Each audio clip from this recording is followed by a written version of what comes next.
ঢাকার ধামরাই শারদীয় দুর্গাপূজার হাতে রয়েছে আর কয়েকদিন বাকি। ব্যস্ত সময় পার করছে প্রতিমা শিল্পীকারেরা।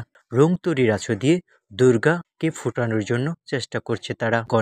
তারা বলছে রাত দিন 24 ঘন্টা তারা এভাবেই রঙের আঁচল দিয়ে প্রতিমা ফুটিয়ে তোলার জন্য চেষ্টা করছে। প্রতিমা শিল্পীকারেরা বলছেন গতবার থেকে এবার তারা প্রতিমার কাছে কম। একটু পূজা পাঠ কম আছে, তাও আমাদের যেটুকু ভগবান দিয়েছে মার কৃপায় আমরা করতেছি। কাজের এই আগের চেয়ে অনেকটাই কমে গেছে। আগে গত বছর আমরা 8টা প্রতিমার কাজ করছি, এবার 7টা প্রতিমার কাজ করতেছি। তাতে মোটামুটি কারিগরপত্র দিয়ে যে রঙের দাম বেড়েছে তাতে আমাদের পোষাচ্ছে না। এদিকে হিন্দু সম্প্রদায়ের মানুষরা বলছেন গতবারের মতো এবারও তারা শারদীয় দুর্গাপূজা একইভাবে আনন্দ করতে পারবে। আমাদের এটাই চাওয়া থাকবে যে আমাদের বাংলাদেশ সাথে শান্তিতে থাকে, আমরাও যাতে শান্তি মতন বসবাস করতে পারি এই বাংলা। দুর্গাপূজা আমরা যে প্রত্যেক বছর করি, আশা করি এই বছরের ওইভাবেই পূজা উপার্জন করতে পারবো।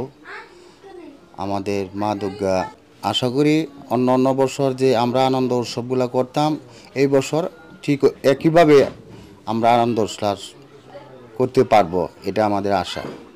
এদিকে বিএনপির নেতাকর্মীরা বলছেন কোনোভাবে যেন কোনো মন্দিরে বিশৃঙ্খলা না করতে পারে, তার জন্য শারদীয় দুর্গাপূজা তারা কমিটি করেছেন। থেকে তারেক রহমানের যে বার্তা ছিল যে বিশেষ করে বাংলাদেশে অন্য ধর্মাবলম্বী মতাদর্শের যারা আছে তাদের উপর যে সার্বিক নিরাপত্তার বিষয়, আমার নেতা ধামরাইয়ের বিএনপির অভিভাবক জনাব আলহাজ তমিজউদ্দিনের সাহেবের দিক নির্দেশনা ছিল যে ভিন্ন ধর্মাবলম্বী যারা, বিশেষ করে হিন্দু ধর্মাবলম্বী যারা, তাদের যেন সার্বিক নিরাপত্তার বিষয়টা নিশ্চিত করা হয়। এদেরকে আমি একটা কমিটি করে দিয়েছি এবং সার্বিকভাবে আমি খোঁজখবর রাখতেছি এবং আগামী সামনের যে দুর্গোৎসব সেটা যাতে নির্বিঘ্নভাবে এবং কোনো প্রকার ঝামেলা ছাড়া খুব সুন্দরভাবে যাতে এখানে সম্পন্ন করা যায় সেই দিক থেকে আমার দলের পক্ষ থেকে এবং আমাদের পক্ষ থেকে সার্বিক নিরাপত্তার ব্যবস্থাটা নেওয়া হয়েছে। ঢাকা জেলার সম্মানিত সভাপতি ইয়াসিন ফেরদৌসের নেতৃত্বে আমরা তাদের শারদীয় দুর্গা পূজা উপলক্ষে প্রত্যেকটা পূজা মণ্ডপে আমরা তাদের হিন্দুদের সাথে নিয়ে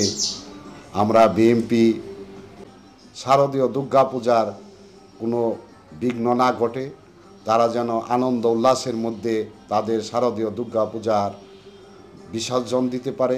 ধামরাই থানার ইনচার্জ মোহাম্মদ মনিরুল ইসলাম বলেন তাদের ইতিমধ্যেই সকল প্রস্তুতি শেষ হয়েছে, শারদীয় দুর্গাপূজা যেন সুন্দরভাবে শেষ করতে পারে। শারদীয় দুর্গাপূজা 2024 উপলক্ষে আমাদের পুলিশের পক্ষ থেকে প্রচুর নিরাপত্তা ব্যবস্থা জোরদার করা হয়েছে।